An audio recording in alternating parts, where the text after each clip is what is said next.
Kadapa mayor Suresh బాబుపై కూటమి ప్రభుత్వం కక్ష సాధింపునకు దిగింది. సురేష్ బాబును పదవి నుంచి తొలగిస్తూ ప్రభుత్వం జీవో జారీ చేసింది. కార్పొరేషన్లో మేయర్ కుటుంబ సభ్యులకు చెందిన సంస్థనే కాంట్రాక్టులు చేసిందంటూ సురేష్ బాబుపై అభియోగాలు మోపింది. ఈ మేరకు గతంలో నోటీసులు ఇచ్చిన ప్రభుత్వం తాజాగా సురేష్ బాబును పదవి నుంచి తొలగిస్తూ జీవో జారీ చేసింది. కడప ఎమ్మెల్యే మాధవిరెడ్డికి కుర్చీ వేయలేదనే అక్కసుతో కక్ష సాధింపునకు దిగింది కూటమి సర్కార్. చట్టంలోని లొసుగులను అడ్డుపెట్టుకుని సురేష్ బాబును పదవి నుంచి తొలగించారని, రాజకీయంగా ఎదుర్కోలేక చట్టం పేరుతో కక్ష సాధిస్తున్నారని వైఎస్ఆర్సీపీ నేతలు ఆగ్రహం వ్యక్తం చేస్తున్నారు. కడపలో అవిశ్వాసం పెట్టలేక దొడ్డిదారిన మేయర్ సురేష్ బాబును కూటమి ప్రభుత్వం దించేసిందని ఆగ్రహం వ్యక్తం చేశారు మాజీ డిప్యూటీ సీఎం అంజద్ బాషా. వైఎస్ జగన్మోహన్ రెడ్డి అడ్డాలో కార్పొరేటర్లను లాక్కునే ప్రయత్నం చేసినా సక్సెస్ కాలేకపోయారని ఎద్దేవా చేశారు. మేయర్ పక్కనే తనకు కుర్చీ వేయలేదని, ఇప్పుడు కుర్చీలాట ఆడుతున్నారని విమర్శించారు. చట్టంలోని లొసుగులను ఆసరాగా చేసుకుని మేయర్పై కక్ష సాధింపులకు దిగారంటున్న మాజీ డిప్యూటీ సీఎం అంజద్ బాషాతో మా ప్రతినిధి Srinivas face to face. Kadapa mayor Suresh బాబుని తొలగిస్తూ ఈరోజు మున్సిపల్ శాఖ తీసుకున్నటువంటి నిర్ణయం మీద కడప నగరంలో కానీ కడప కార్పొరేషన్లో తీవ్రమైన ఆగ్రహ జ్వాలలు వ్యక్తమవుతున్నాయి. మన దగ్గర మాజీ డిప్యూటీ సీఎం అంజద్ బాషా గారు ఉన్నారు. ఆయనతో మాట్లాడే ప్రయత్నం చేద్దాం. చెప్పండి, ఇటువంటి డెసిషన్ తీసుకోవటాన్ని మీరు ఏ విధంగా తీసుకుంటున్నారు?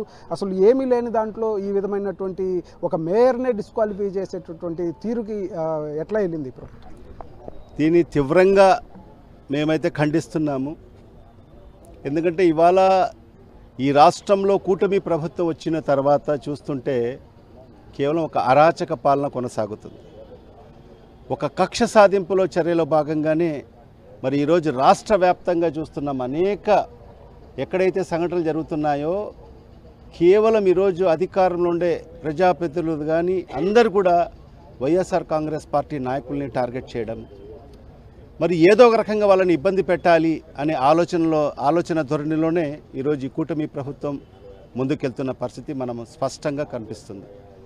మరి ఆ కోణంలోనే మరి ఈరోజు మరి మన కడప నగర మేయర్ కె సురేష్ బాబు గారిని మరి ఈరోజు తొలగిస్తున్నామని చెప్పి ఈరోజు మున్సిపల్ అధికారి మరి ప్రిన్సిపల్ సెక్రటరీ గారు ఒక జీవో కూడా ఇష్యూ చేయడం జరిగింది.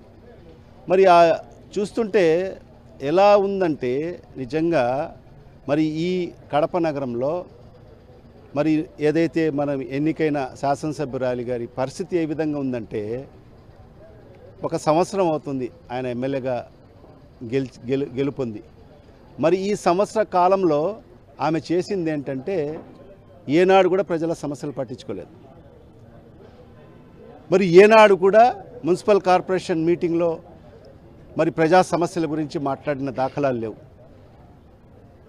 ఆమె ఏంటంటే ఆమెకు డయాస్ పైన కుర్చీ కావాలి, కేవలం కుర్చీలాట జరిగిందంతే.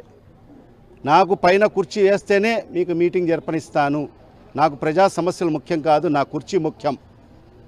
ఆ ధోరణిలోనే మరి ఈరోజు శాసనసభ్యురాలు గారు మరి ఈ విధంగా ముందుకెళ్ళి మరి ఈరోజు చట్టంలో ఉండే లొసుగులు, ఇప్పుడు వీళ్ళు చేసింది ఏంటంటే సంవత్సరం కాలంలో, ఈ ప్రభుత్వం వచ్చిన సంవత్సరం కాలంలో మరి చట్టంలో ఎక్కడ లొసుగులు ఉన్నాయని చెప్పి అవన్నీ కూడా వెతికి తీసి మరి ఏదో ఒక రకంగా మరి కడప నగర మేయర్ని ఇబ్బంది పెట్టాలి. ఎందుకంటే అన్ని దండాలు ఉపయోగించేశారు వాళ్ళు.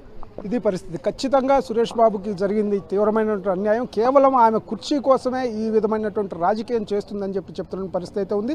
ముఖ్యంగా తమకు న్యాయస్థానాల మీద నమ్మకం ఉంది, తప్పనిసరిగా న్యాయ పోరాటం చేస్తామని చెప్పేసి కూడా ఆయన చెప్తున్న పరిస్థితి అయితే కనిపిస్తుంది. కెమెరామెన్ రాముతో శ్రీనివాస్, సాక్షి న్యూస్, కడప నుంచి.